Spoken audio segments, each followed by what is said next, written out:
सुर्खियों में खासतौर पे फेफना विधानसभा क्षेत्र एक मायने रखता है। उत्तर प्रदेश की राजनीति में यदि फेफना का जिक्र ना हो तो कहीं न कहीं उससे अधूरा माना जाता है। आज आप देख सकते हैं कि फेफना विधानसभा क्षेत्र में किस तरीके से यहाँ के क्षेत्रीय विधायक और योगी सरकार में मंत्री उपेंद्र तिवारी के प्रयास से 551 जोड़ों की शादी का समारोह कल है, यानी 5 दिसंबर को।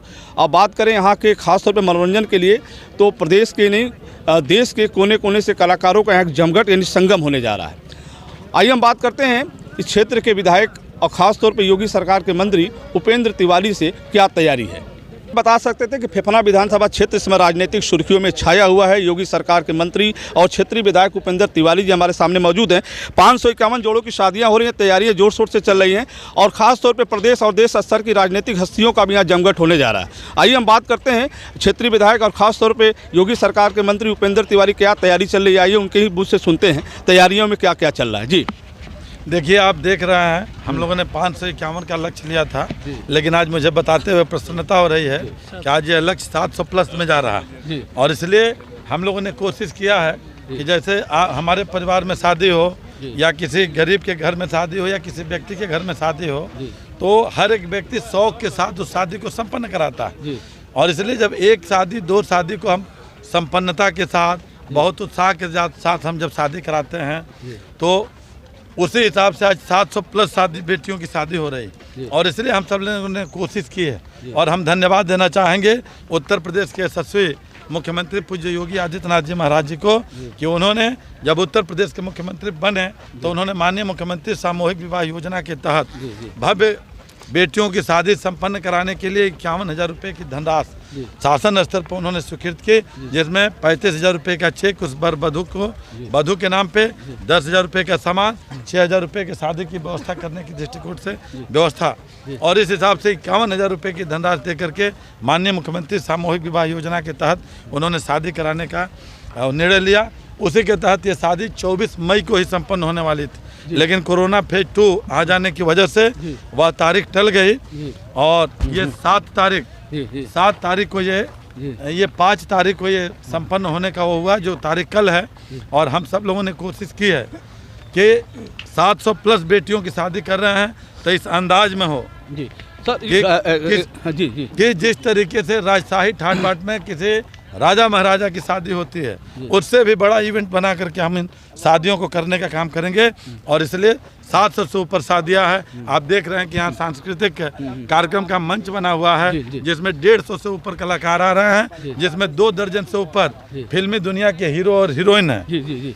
इसी तरीके से पूर्वांचल की जो एक हमारी परंपरा रही है, घराती और बारातियों के स्वागत में, उनके सम्मान में, उनके मनोरंजन के लिए कौन कौन सी हस्ती आ रही है, वही मैं बता रहा हूँ कि मनोज तिवारी जी से लेके हमारे दिल्ली के सांसद, दिल्ली प्रदेश के पूर्व प्रदेश अध्यक्ष माननीय मनोज तिवारी जी, भोजपुरी के सम्राट माननीय भरत शर्मा जी, आप देख सकते हैं गोरखपुर के लोकप्रिय सांसद माननीय रवि किशन जी, ये भी फिल्मी दुनिया के हीरो रहे हैं। इसी तरीके से गोपाल राय जी हमारे फेफना की ही धरती के सपूत हैं। ये मदन राय जी देश दुनिया तक अपने संगीत को पहुंचाए हैं। इसी तरीके से विष्णु ओझा जी हैं, रितेश पाड़े जी हैं, हमारे आजमगढ़ के लोकप्रिय भावी सांसद और भाजपा के वरिष्ठ नेता दिनेश लाल यादव और निरहू जी हैं। इसी तरीके से रितेश पांडे जी हैं, गोलू राजा जी हैं, हरिंदर सिंह हमारे यहाँ के सांस्कृतिक प्रकोष्ठ के हैं। इस तरीके से ये तमाम कलाकार हैं। अगर महिला कलाकार की बात करें तो पांखी हेगड़े, जो कम से कम 100 से ऊपर पिक्चर बनाई हैं, जो निरहू जी के साथ 46 पिक्चर उन्होंने बनाया। फिल्मी दुनिया की अच्छे भोजपुरी जगत से वो हीरोइन हैं। इसी तरीके से तृप्ति साकिया, पूनम दुबे, स्नेह उपाध्याय बलिया की धरती की हेलो कौन।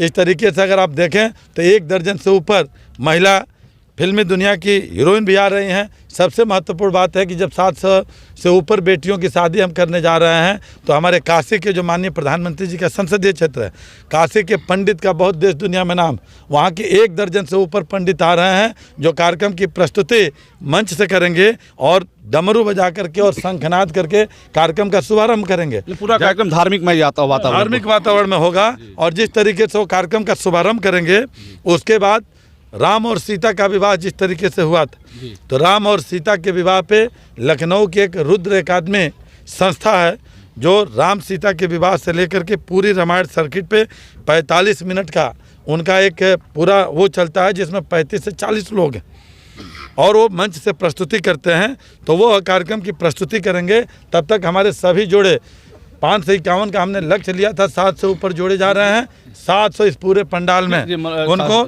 मंडप बनाने की व्यवस्था की जा रही है जी, खास तौर पे। और 700 हमारे पंडित जी रहेंगे, जो मंच के पंडित जी रहेंगे वो अलग रहेंगे। और हर पंडालों में हमारे पंडित जी की व्यवस्था है। हर पंडाल में, हर मंडप में, हाँ, हर मंडप में पंडित जी रहेंगे। हर मंडप में हमारे नाऊ समाज के नाऊ जी रहेंगे, उनकी नाऊ पत्नी भी रहेंगे। ये पूरा हम सबने मैनेजमेंट किया है कि किसी तरीके का वो ना हो। इस आयोजन में जिस तरीके से आपने भव्य रूप दिया है, क्या अनुमान लगा रहे हैं, कितने लोग? अभी मैं बता रहा हूँ ना। और जब ये इधर शादी का कार्यक्रम शुरू होगा तो पंडित जी भी मंत्र पढ़ेंगे और मंच से भी जो हमारे काशी के और बलिया के विद्वान पंडित हैं वो भी मंत्रोच्चारण करेंगे। एक छोटा भी मंच होगा जो बलिया के हमारे सभी पंडितगढ़ मंच पे भी रहेंगे। एक गीत गाने के लिए बहुत माताएं बहनें, जिस हिसाब से उत्साह दिख रहा है कि एक आदमी की शादी में रिश्तेदार नातेदार पूरा समूह आता है। तो हमारे क्षेत्र की महिलाएं और बलिया के लोगों ने भी कहा कि भाई 700 से ऊपर लोगों की शादी मंत्री जी ने ठाना है।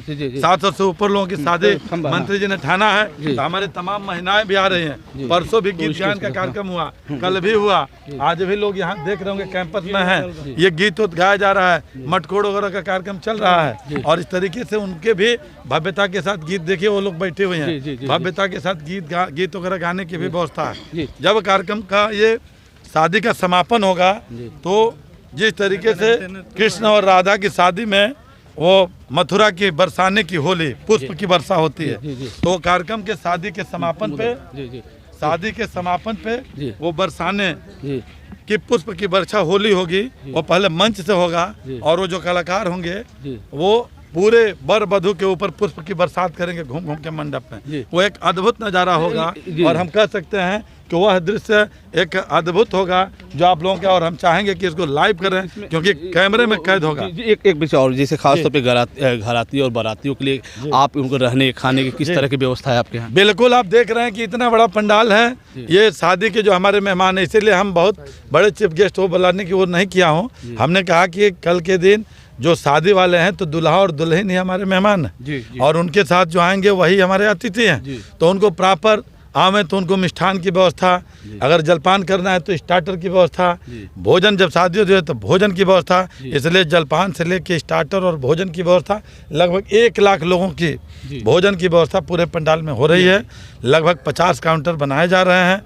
हर काउंटर भोजन का जहाँ होगा वहाँ स्टार्टर का भी होगा। और इस तरीके से पूरा एक कोशिश की गई है। लगभग 20 से 25 बीघे की आप देख रहे हैं कि बहुत बड़ी एक एरिया, क्षेत्रफल काफ़ी एरिया ली गई है ताकि किसी भी व्यक्ति को, किसी भी अतिथि को, जो दर्शक हों, जो शादी विवाह में जो आ रहे हैं, जो उनके सहयोगी हों, रिश्तेदारगण हों, परिवारिक जन हों, या जो भी इस कार्यक्रम में देखने की भी दृष्टि से आ रहे हों, तो किसी भी को किसी तरीके की असुविधा न हो, इसके लिए कई जोन में, लगभग 6 जोन में इस पूरे कैंपस को बांटा गया है। मंच की व्यवस्था, कितने लोग लगाए गए?